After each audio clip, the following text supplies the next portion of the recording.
I heard the doorbell ring, and as I looked through the peephole, I discovered my father-in-law standing outside. Mr. Norrington! Why in the world was he here, when just up until yesterday, he was literally at death's door? In a panic, I called up my husband.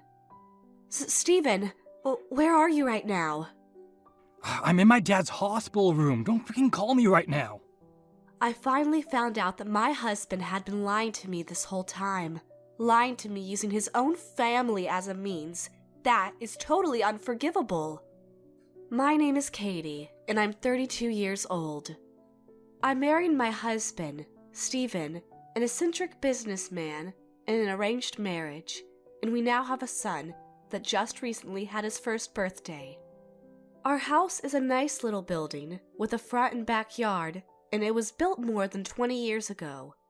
The house itself was the property of Stephen's parents, who were substantially wealthy, but for the last 5 years, they've been giving us the kindness of allowing us to live here together as a married couple. It has 2 stories, and with it, bay windows and prominent second-story semicircular balcony. It donned a Western appearance on the outside.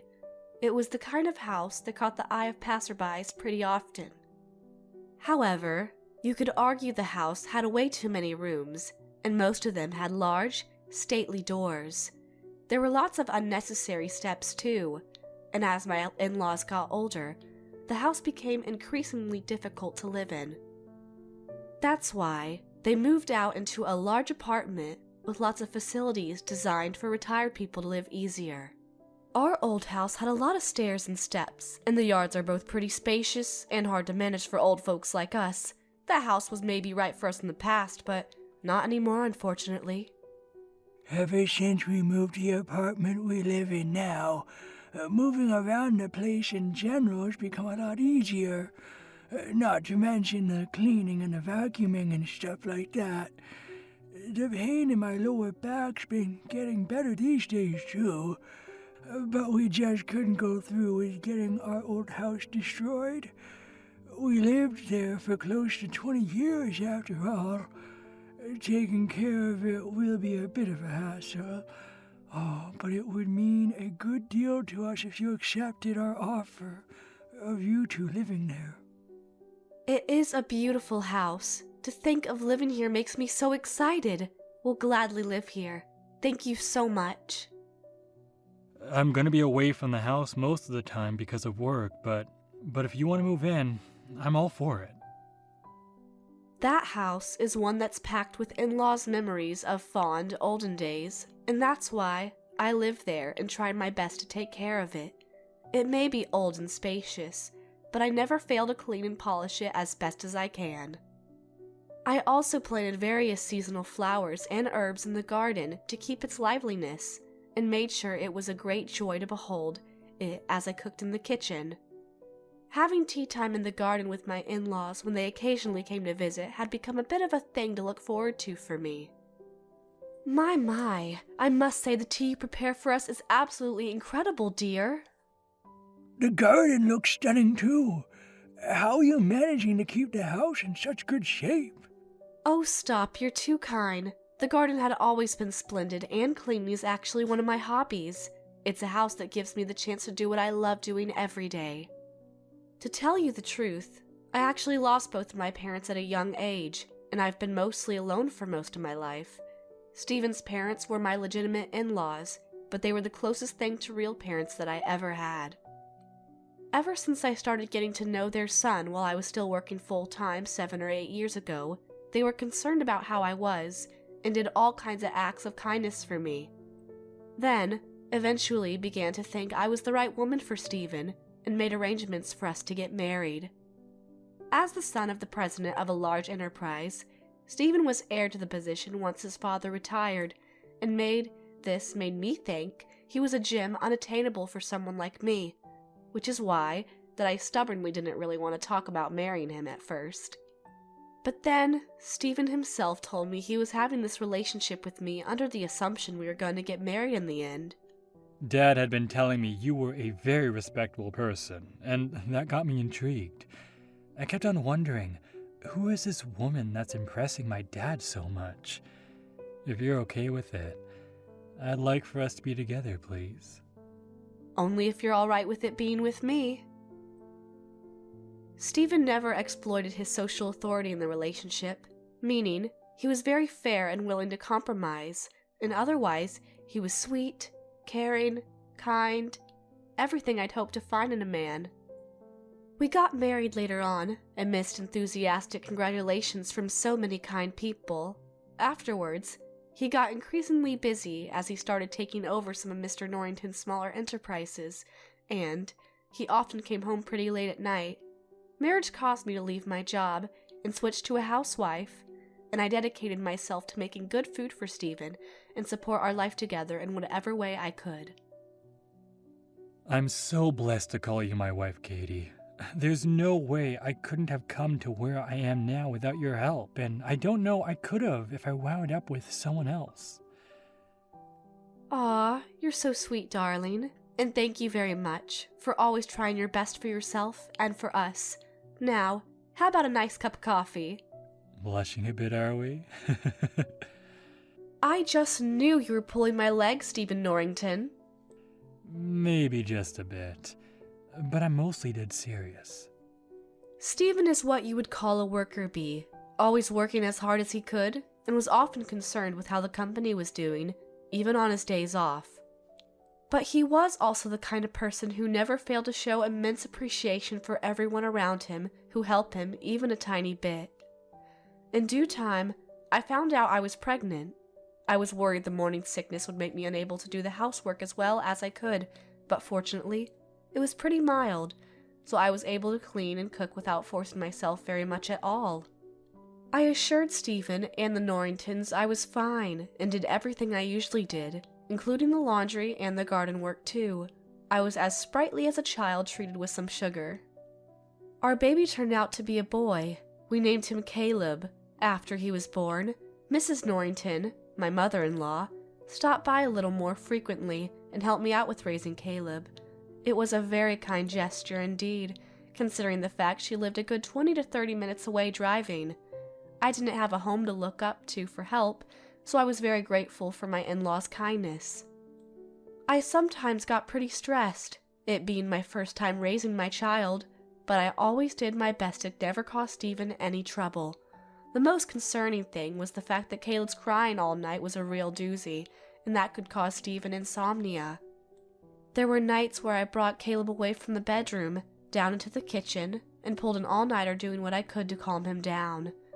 Perhaps Stephen began to worry about me, because he said to me one night, There's an apartment that can be rented for a week at a time, so I'm gonna sleep there for a bit. A baby's job is to cry, basically, right? And I'm more worried about you and your health, because you're staying up too long for my sake pretty often. I think it's for the best that I sleep down there for a short while. I'm sorry I'm such a useless wife. Oh, come on now. Where'd that come from? This is just a phase, honey. Caleb's gonna calm down after a while, and then we can sleep together, the three of us. One big, happy family. It'll be over soon. Trust me. I believed he was absolutely right. It had only been about a month since we started raising Caleb, and it was just the first phase. That's all it was. No need to get upset over being powerless about something for a bit. Stephen started to live in the apartment he was talking about, coming home for dinner every night, and on weekends. Since he wasn't there during the night anymore, I didn't have to get all concerned about him regarding Caleb's cries.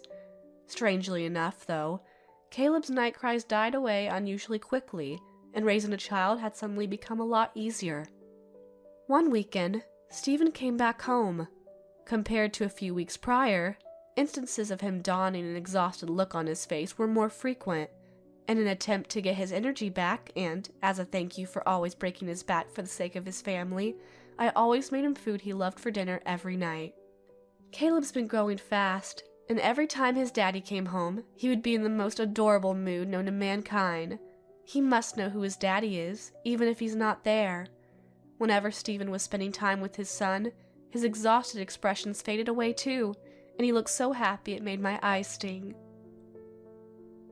Come on now, buddy. Say daddy. Can you say daddy? Dada.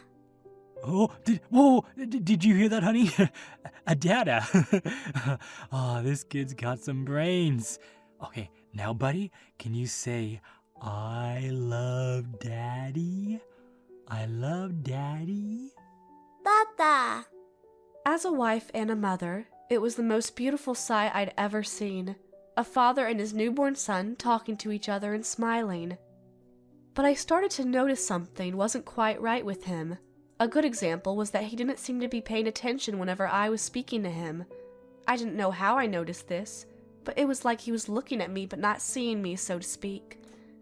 He seemed pretty pensive, a lot more so compared to a few weeks prior, and it wasn't the face he donned whenever he was looking at work. That was only certain thing, from what I could see. By the time Caleb was 10 months old, most of his diet consisted of baby food, and his night cries had dwindled away almost completely. Times when I was able to sleep well became more frequent, and I started thinking about telling Stephen to move back in. I think it's about time you came back to live with us, honey. Wouldn't you agree? Yeah, I do. It's about time, for real. Caleb never cries at night anymore. Thought it was finally time. He doesn't, eh? Good. Yep, I think it's time I move back in. Something about his responses didn't sound natural. Some of his words were slurred together. More recently, Stephen was sometimes unable to come back home for the weekend because of work. Additionally, times when he didn't answer me when I called him became more common, and during the times he did come home, he spent most of his time on his phone. One day, when I was taking care of his bags after he came home from work for the weekend, I discovered a piece of clothing that I did not recognize. It was a white open-collared shirt, and it was too small to be Stephen's. Judging from where the buttons were, I confirmed the shirt was made for a woman. I always got his stuff ready for work whenever he was home from the night before, so I never failed in recognizing every single thing that went in his bags. What made things somewhat more suspicious was that it seemed to have been shoved in with his underwear on purpose. I instantly felt like someone had poured a bucket of ice-cold water all over me. I started to see a shadow looming over my husband, a shadow of a woman, and it wasn't mine. And it was one that was pretty annoying because she was quite literally in my face at the moment. Or rather, her clothes were. Of course, I was so angry with my husband, but I had Caleb to consider, and told myself I just had to calm down and proceed with caution. In the event I became emotional and demanded a divorce as a result, that would mean I'd be taking a darling boy away from his father. I decided that the first thing to do was to find out who this woman was exactly. The place where the act of treason was committed was most probably the apartment where he was staying for a while. I pondered lurking around there, hoping to catch what I was looking for, but carrying around a baby posed some obvious problems. I didn't have a spare key to his apartment, so I couldn't just waltz in either. For me at the time, it turned out to be pretty difficult for me to be around the building. Every weekend, Stephen came home. He brought home another piece of clothing that I didn't recognize, and it made me wonder if the woman was trying to give herself away to her own act of treason. Stephen is a rather careless person when it comes to small details in his surroundings, so I'm pretty sure he never noticed these pieces of clothing he brought home. I then decided to set in motion a plan to quickly get him away from the apartment, and it went like this. Hey, honey, I was thinking that maybe I could go to that apartment of yours. I just realized I'd never been there, and I kinda want to check it out. Wait, huh? Perhaps he was pretty surprised at that, because he made a noise that sounded like a duck trying to win a game of Who's Louder against a donkey. Why not? Caleb's not too much of a hassle anymore, and I kinda want to do more for you. Work around here is getting pretty sparse, with Miss Norrington helping me out and all. Stephen sounded pretty shell-shocked when he answered to what I said. What? You don't have to do any of the cleaning for me, sweetheart. It's already taken care of. Anyway, the cleaning lady taking care of it. I mean, you don't have to take the trouble, honey. For real. I'm totally fine. He was so surprised with this unexpected situation that he didn't seem to realize he was digging his own grave right then. The house cleaning lady that he mentioned suspiciously sounded like a woman, potentially one, responsible for mixing in her shirts and underwear and in his clothes on purpose. I used this plan multiple times, and he eventually moved back home in a panicked manner. Mission accomplished! I was now pretty sure his lover was feeling pretty defeated by now, and I felt some weight lift off from my shoulders. But that didn't last long, because Steven then started going away on the weekends, claiming it was because he had business trips. And when I looked through his stuff after he came back from these alleged business trips, lo and behold, I found some things that I just didn't recognize. These were far more confirming: lipstick, eyeshadow, nail polish, and other items of makeup. I even found a couple strands of long brown hair pressed into Steven's clothes. My hair is blonde. This bitch really wanted to let me know she was moving in on my husband. As for Steven himself, he wasn't exactly distracted from anything because of his affair, but instead looked pretty haggard. One day, a woman whose voice I didn't recognize suddenly called our landline. "Hey, darling, you're the wife of that president, aren't you? I suppose you know who I am by now, don't you?" It literally took a microsecond to realize I was actually talking to the woman with whom Steven was cheating on me. I quickly pressed the recording button and went on to speak with her. May I ask who this is exactly?" "Aw, who do you think it is, darling?" "I'm hanging up if this is a prank call, miss." "Now just hold on a second, honey. So you're an orphan, aren't you? You must think yourself pretty lucky to have married the president of an enterprise, huh?" "I'm afraid I don't understand what you mean." "Try repeating what I said. I mean it literally. I don't know which pigsty you dug yourself out of, but do you honestly think someone with a pathetic past with the likes of you deserves to live in a nice house? A little bitch with loads of suspicion and ambiguity that you are. Get the hell out of that house." That Karen only said that one little line, which was completely devoid of all logic and kindness, and hung up immediately. It was then that I got pretty scared and decided that telling my in-laws was the best thing to do. The last thing I wanted was for them to worry about me, but I also felt pretty lonely and powerless when I thought about dealing with this alone. However, when I tried calling my in-laws, they never answered. I even tried calling each of their cell phones, only to discover I can't connect to them. It was like their phones were shut off. After a while, though, I did get a phone call, but it was from Steven, and it was a call that informed me Mr. Norrington had collapsed and was now under hospitalization. I was so shocked to hear the news and told him I was going to be ready to hightail it over there to the hospital. But then, Mrs. Norrington, who was apparently there with him too, took his phone and said, "He has a bunch of tests to run, sweetie, including the continuous observation the doctors advised he needed. He's going to be in hospital for about a week. You had young Caleb take care of Katie, so I don't think you coming to the hospital is a good idea. And Mr. Norrington's saying the last thing he wants is cause you any trouble, too. So please, wait at home and hope for good news, okay?" I know you're worried, honey, but please, do what Mom told you. I'll call you back later. I've said this before, and I'll say it again. I consider my in-laws the closest thing to my actual parents. I was about to throw up with concern for Mr. Norrington's health, but I luckily kept my cool and agreed that what he needs right now is rest, and no daughter-in-laws bothering him. I hugged Caleb as I told him, "Let's hope that Grandpa gets better soon, okay, darling?" I felt like I was saying this more to myself than Caleb. The next day, the same woman who threatened me yesterday called again. "Oh my, you're still at that house, are you? I thought I told you to get the hell out. You have no right to tell me where I can and cannot live. Who do you think you are? You really think you can talk to me in that tone, bitch? I'm the future wife of a company president and the rightful owner of that house." "Excuse me? You're cursing that majestic building with your existence and your blood of the devil. If you don't want anything to happen to you, or that frickin' fetus of yours, for the last time, get the hell out!" I was frozen with fear. Later on, I got a call from my husband with an update on how Mr. Norrington's doing. Turns out he was at death's door, and the initial period of hospitalization of about a week was lengthened by only goodness knows how long. All I knew was that he wasn't gonna be coming home for a while.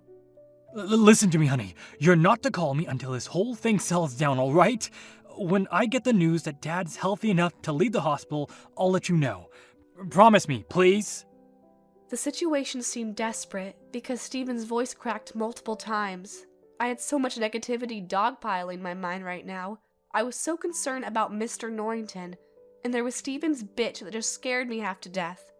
Another night bites the dust, and I just couldn't sleep a wink. The next day, I heard the doorbell to my house ring, and as I looked through the peephole, I discovered my father-in-law standing outside. Mr. Norrington! Why in the world was he here, when just up until yesterday, he was literally at death's door? I quickly opened the door and let him inside. He seemed the picture of health, and not at all like the Mr. Norrington I envisioned having tubes in his arms and a respirator on his face. His skin wasn't pale in the slightest, and his stride was as graceful as it ever was. Are you all right, Mr. Norrington? I was told you collapsed and that you were in the hospital right now. Oh, it was just a case of asthma, dear. I have low blood pressure, and sometimes it makes me dizzy. But there's no cause for alarm. I'm completely all right now. I heard from Mom that you were worried about me, and I hightailed over here as soon as I left the hospital. It turned out that Mr. Norrington felt dizzy and went to the doctor to get it checked out 3 days ago. He was diagnosed with a mild case of anemia, or low blood pressure. Further tests revealed a polyp in his large intestine. They found a few hemorrhoids too, and they were bleeding a fair amount, and they decided that was the cause of the anemia. Along the intestinal examinations, they conducted a procedure called a polypectomy and took care of the polyp real quick. That's why he was able to quickly recover and left the hospital that day.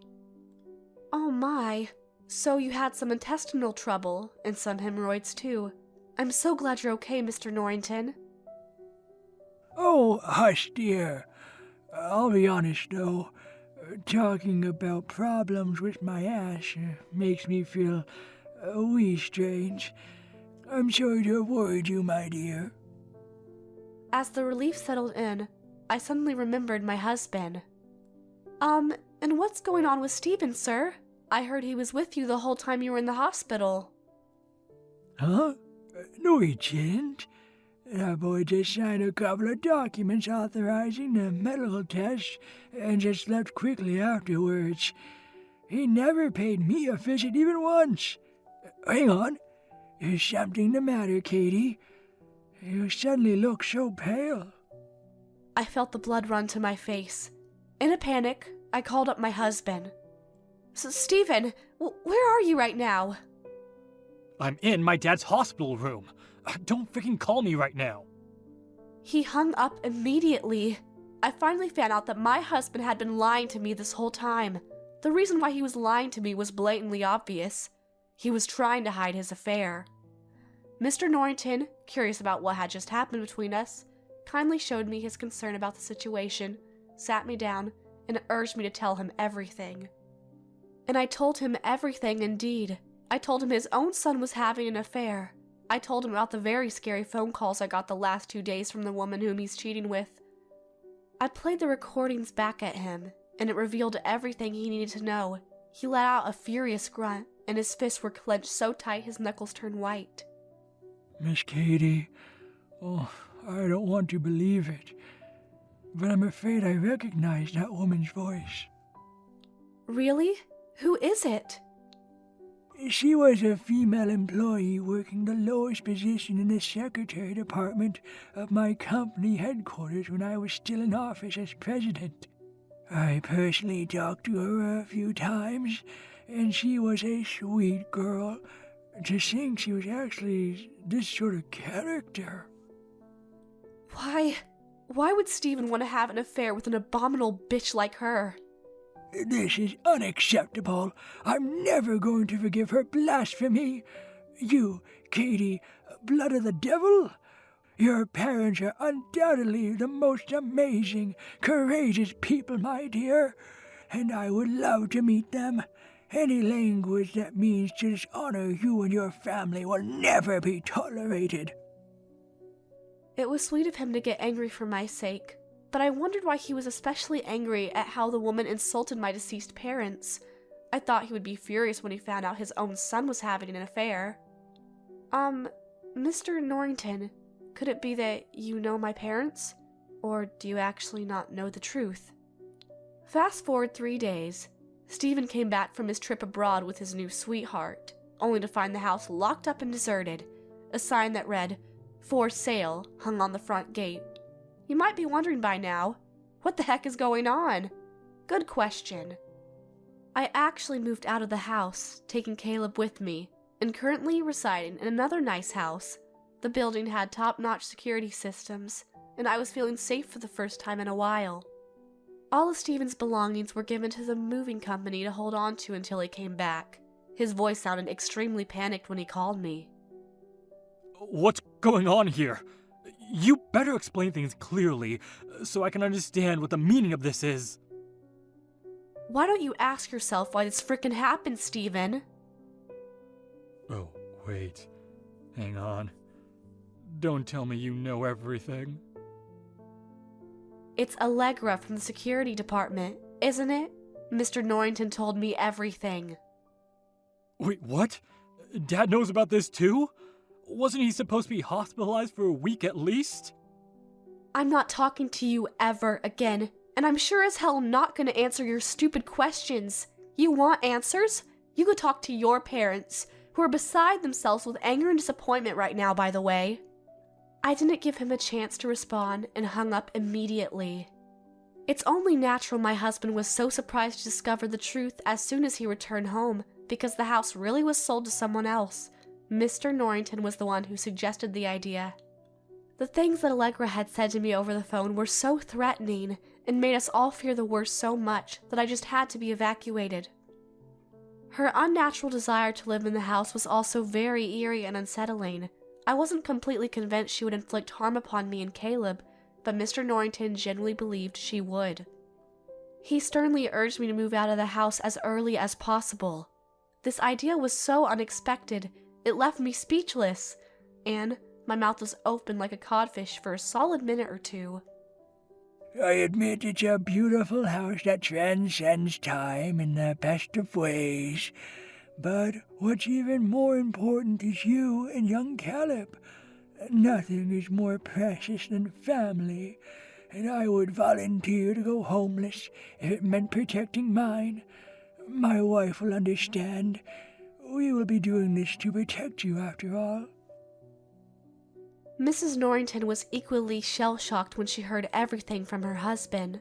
And that boy promised he would make our dear Katie happy. What a disgrace.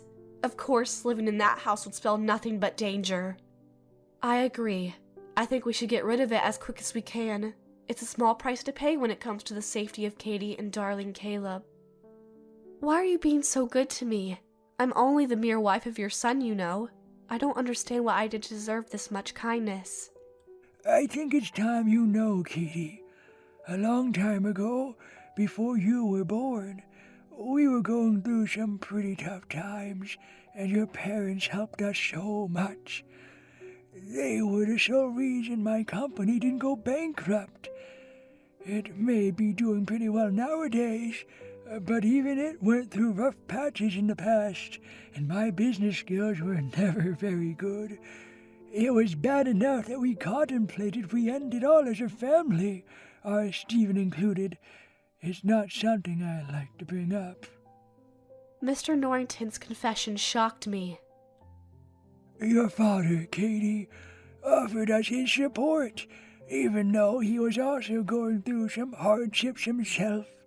And the company got back on its feet because of him, and business started looking up before long.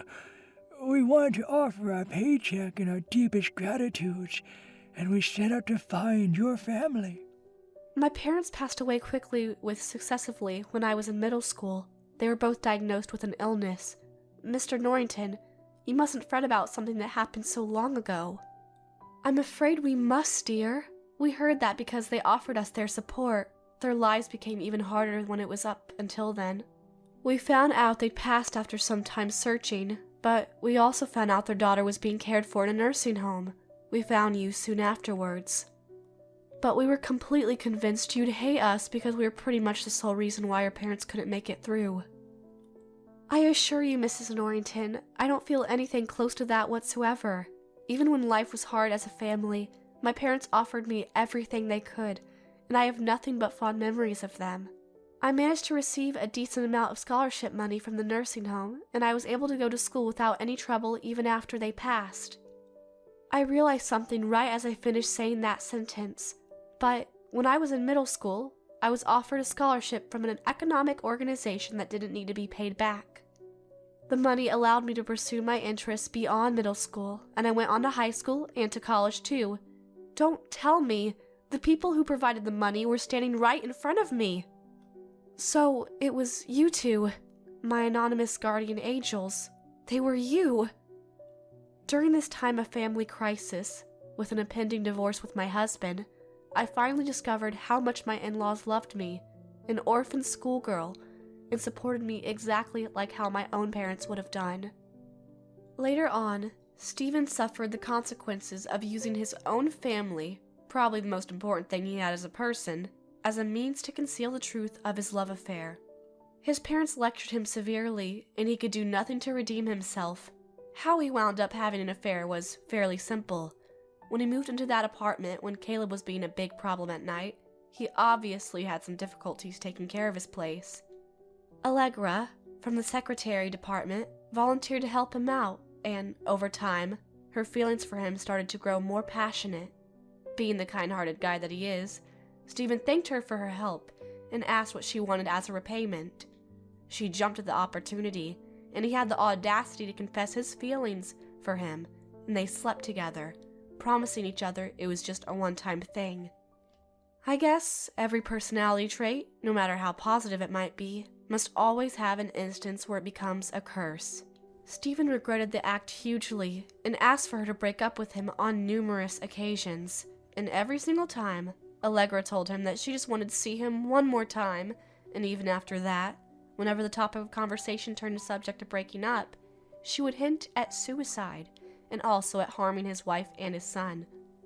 The slime bag pretty much blackmailed him into an unwanted relationship, and Stephen didn't step away from the situation.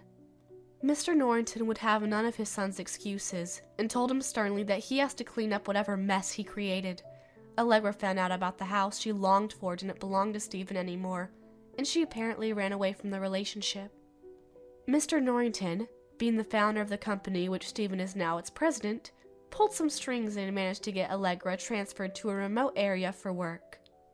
Now, I hear she's living in an old crumbling dorm adjacent to her job, and every month, she continues to pay the large amount of compensation she owes me. As for me, I'm currently not divorced with Stephen yet. To be honest, there were many things about him that I couldn't forgive, but the fact that he would never be able to see his son Caleb again genuinely hurt him more than anything else. He's continuously begged for my forgiveness, knowing full well he's never gonna get it, but I did notice that my anger for him was fading away, slowly but surely. My in-laws promised me that even if I do divorce their son, they would still continue to look after me, as though I was their own daughter. I eventually did forgive a lot of Stephen's weaknesses, because I really do believe he has what it takes to give his son the full, happy life he deserves. It's not that we're back together as husband and wife, but I am willing to take time to readjust, and then maybe, one day, we'll be able to live under the same roof again.